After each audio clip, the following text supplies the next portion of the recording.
గత పాలకులు జీతాలు కూడా సకాలంలో చెల్లించలేని స్థాయికి రాష్ట్ర ఆర్థిక పరిస్థితిని దిగజార్చారు. రాష్ట్రంలో అన్ని అభివృద్ధి కార్యకలాపాలు నిలిచిపోవడంతో రాష్ట్ర ఆర్థిక వ్యవస్థ కుప్పకూలింది. ఇలాంటి పరిస్థితుల్లో బడ్జెట్ ప్రవేశపెట్టడం క్లిష్టతరమైంది. కౌటిల్యుడు అర్థశాస్త్రంలో చెప్పినట్టు సామాన్యుల సంతోషమే రాజు సంతోషం, వారి సంక్షేమమే ఆయన సంక్షేమం.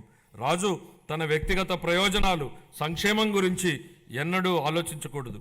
ప్రజల ఆనందంలోనే తన ఆనందాన్ని పొందడానికి ఎల్లప్పుడూ ప్రయత్నించాలి.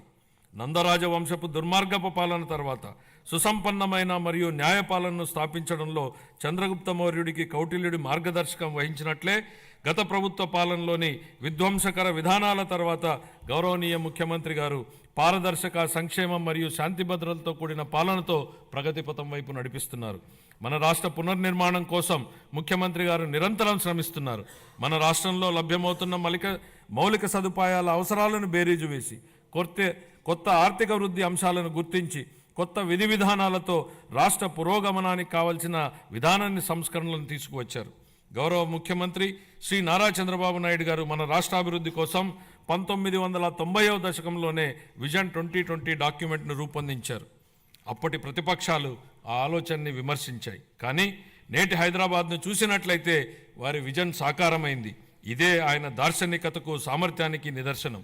మళ్ళీ 2024లో మరొక గొప్ప విజన్ను దిశానిర్దేశం చేస్తూ గౌరవ ముఖ్యమంత్రి గారు స్వర్ణాంధ్ర 2047కు శ్రీకారం చుట్టి రాష్ట్రాభివృద్ధికి మార్గనిర్దేశనం చేశారు.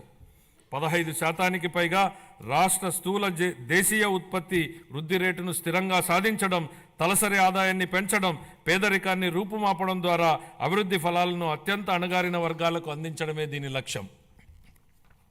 మా ప్రభుత్వం స్వర్ణాంధ్ర 2047 దిశగా పనులను మొదలుపెట్టింది.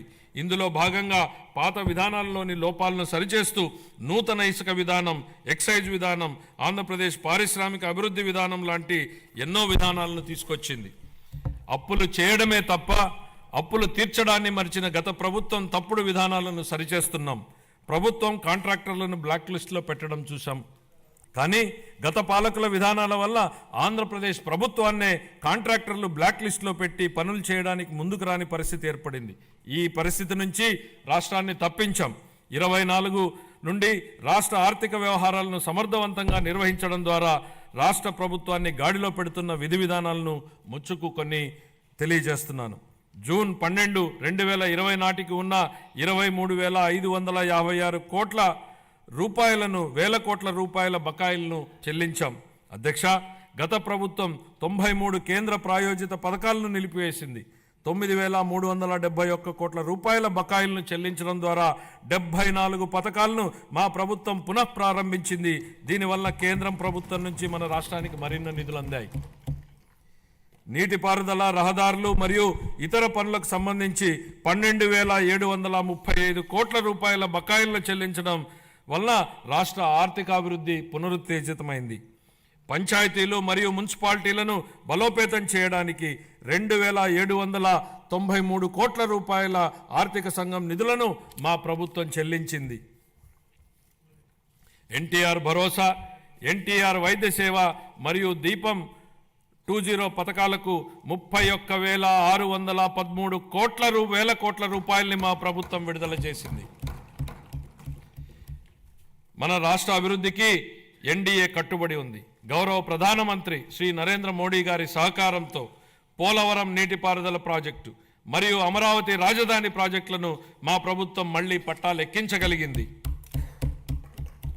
23-24 ఆర్థిక సంవత్సరంలో మూలధన పెట్టుబడుల కోసం కేంద్ర ప్రభుత్వాలు రాష్ట్రాలకు అందించే ప్రత్యేక సహాయంలో అయిన ఖర్చు కేవలం 4,090 కోట్ల రూపాయలు మాత్రమే. 24-25 ఆర్థిక సంవత్సరంలో మన రాష్ట్రానికి గణనీయంగా 7,200 కోట్ల రూపాయల మేర కేటాయింపులు పెరిగాయని గౌరవ సభకు తెలియజేయడానికి ఎంతో సంతోషిస్తున్నాను.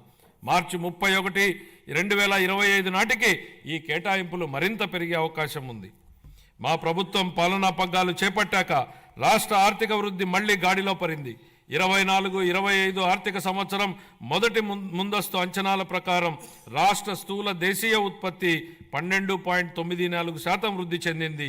అన్ని ముఖ్యమైన రంగాలు మరింత బలం పుంజుకున్నాయి. వీటిలో వ్యవసాయం మరియు అనుబంధ రంగాలు 15.86%, పరిశ్రమలు 6.7% వృద్ధిని సాధించగా సేవల రంగం 11.7% వృద్ధిని సాధించగలిగాయి.